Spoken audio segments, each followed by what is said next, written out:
Hello and welcome to another video on the Garage of Luke channel. And this one's a continuation of what you saw last time, because sitting to my left is my from BCA freshly collected Skoda Octavia. And today comes the mission of trying to turn this into a viable alternative to going in a tent. So I'm here with my father once again, Dan from DS Detailing. How are you doing? All right, yeah, lovely day. For those of you wondering why I'm standing here with my father, who you'll have seen on the E36 video doing a fantastic job of effectively fully restoring the bodywork of my E36, is because what this job entails, turning this into a camper of some description, involves something known as common sense and handiness. These are things that I do not possess. However, when you found out that I was doing this, I believe your initial reaction was, that's the best idea I've ever heard. It will be Wait, no, it wasn't, was it? No. You thought I was an idiot. Then you did that thing you do. My dad loves to do this thing where he tells me I'm an idiot. Go, no, that's a rubbish idea. You're stupid. And then all of a sudden presented me with drawings that you'd put together on your iPad while you were watching telly one night of what you think could be done with this. Yeah. So you've got a bit of a plan. A bit of a plan. We are going to put wood in there. Yep. And flooring. And flooring, yes. And try and make a floor. So we're going to try and make a flat floor through the car. Flat floor through the car. Yeah. And then curtains. Yes, which I have bought. And then there's other things. I've bought so much stuff, which we'll reveal as we go. Obviously, the only thing that will be done well in this car is the floor, because you're sort of in charge of that. Right. Everything I do will be rubbish. For now, I think we probably need to get cracking, because Jamie and I, mainly due to me, are running a lot later than we said we were. You have got, ideally, I would say about 4 hours until you need to, on a day like this, be at the pub. Yep. There is no option. I would quite like to do that as well. What do we need to do first? We need to get a tape measure. A tape measure. Yes. I can do that. I know where one of those is. I'll find one of those. I can't find one. No. Where is it? Oh, look, it's right there. Right in front of you. Right in front of my face. That's a good start. First of all, First of all, I've got a brilliant idea. Should we empty the boot? Empty the boot, and as you see here, yes, we've got some funny angles. Yes. So if we remove that carpet, lay that on the board, draw around it, and we will make the perfect fit. Oh, wow. Yeah. Well, that's a really good idea.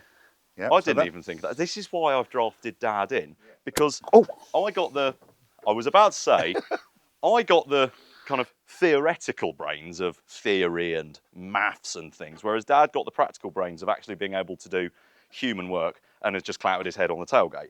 Also, for those of you who are inevitably going to say this, yes, people have done car camper conversions before. I've just heard banging from in there. Half the people who do them to be funny. Like, oh, we're going to, and don't get me wrong, it works, like we're going to turn the most inappropriate car possible into one. And then half of them go the other way and go, oh, I'm going to make a massive camper conversion. And yes, you'll have seen Top Gear do it. We all know they've done it. Like, as much as you're probably watching this thinking, but this is the Garage of Luke channel, obviously he's going to do a rubbish job of it. It will be terrible and we'll all laugh at him suffer. But I'm bored of suffering on camera. I want this to be good.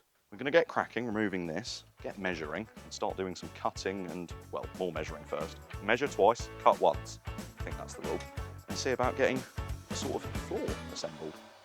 That'd be good.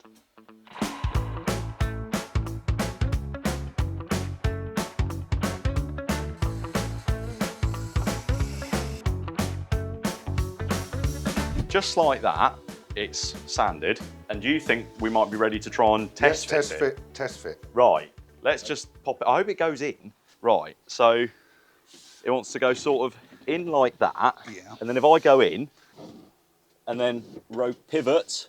Pivot. Oh, look at that. That went straight in. Wow. Also, you notice it says this way up, because I did realise when we took the carpet off of it that two sides are slightly different, so I thought we'd better remember what side up it goes. That fits really well and comes up to the seat quite nicely. Obviously, we need to bridge the bottom of it. Yeah, we'll put supports in there. So we'll put supports in there. But then apart from that, all we've got to do is take a measurement of that, which we've cut, and then a measurement of how far to there, because I want it to go to the end of the seat. So I need to measure that. Right, well, I'll measure that, I guess.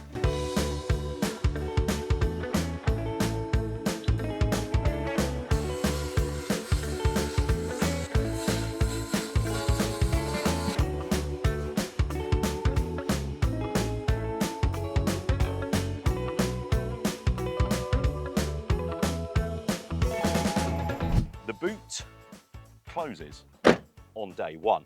Arguably, we probably could have got this done in one day. The problem is it's been really, really hot and I'm really, really fat. The flooring took a lot longer than expected as well, but that's not because it was, you know, arduous or difficult, although it was arduous and difficult. It's mainly because a lot more effort has gone into it than I expected. It's looking, I mean, I can see some things currently that you can't see that have been done, and it's looking better than I expected it would. I'm going to take Jamie to the pub because that feels like something we should do on literally the hottest day of the year. And tomorrow we'll come back, I'll run you through the other things that have been done that you haven't seen yet, and also the list of things I still need to do, and we'll crack through those and hopefully be done in time for early dinner maybe. So join us tomorrow and we'll finish off the Skoda. And I was about to accidentally say what I've decided to call it, but you'll find out later about that one because it's quite funny. See you tomorrow. Pub.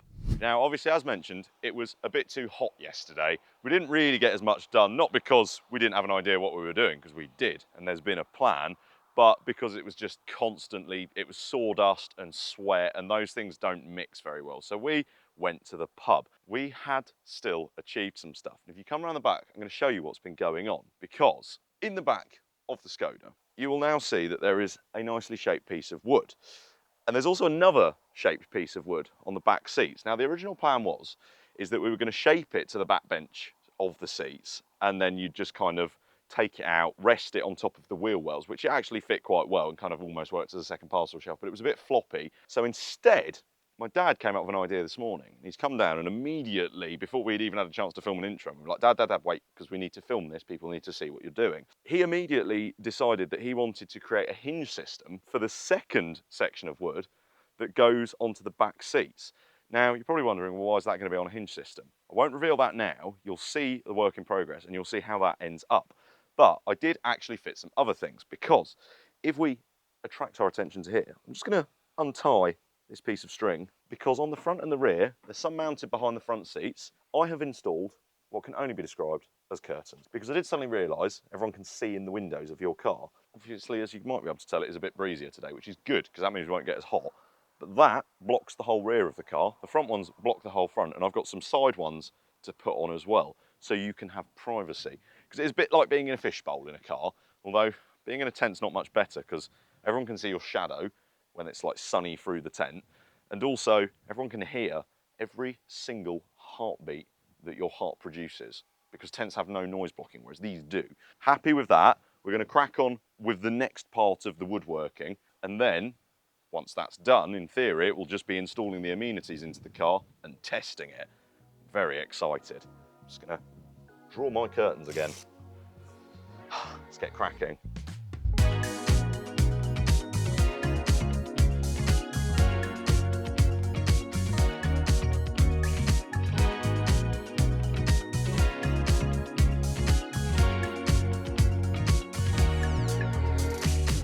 So, situation update. Bigger things have been going on in the back here, because as you'll notice, there's this array here. And what this is actually going to be is a cupboard with an opening door and a table at the top, which you can put things on. And this here, I'm just going to pivot round slightly, is on a hinge now. And that's quite clever, because what that means is when you lift the rear seats, which now are still completely usable, and this is always fixed to them, this will run along the top of there. So you simply lift it over like so, pop it up there, obviously that's not fully screwed in yet, and run it all the way back. And it becomes a parcel shelf slash table slash whatever you want. This is going fantastically well. I'm very excited for this to be finished, because we're also probably going to paint this so it looks appropriate, because currently with the grey flooring and the grey trims, this looking just wood coloured is probably not really appropriate. But I've been told that we do actually have some grey spray paint, so that's going to be painted. We just need to add a support in here, which my dad's just been measuring up. Once that's in, that's done, can be painted, come back out obviously to do that. And then once that's back in, it'll just be a matter of adding amenities to the car, which I'm very excited about. We are on track for me to be staying in it tonight. So we are mostly done. All of the big fixtures and fittings have been installed. Obviously, massive thanks again to my dad, DS Detailing. The rest of the small bits, I'm going to reveal to you when we're on location and about to camp in the car. For now though, I need to wash it because something that we're installing on the car does actually require it to be clean. I know you always see me washing cars going, oh, I won't drive a dirty car. This one's quite clean, but it needs to be really clean. Obviously, I'm using my good friends at VP UK's products today. You can get 10% off with code GL10. And yeah, I think it's time to get soapy.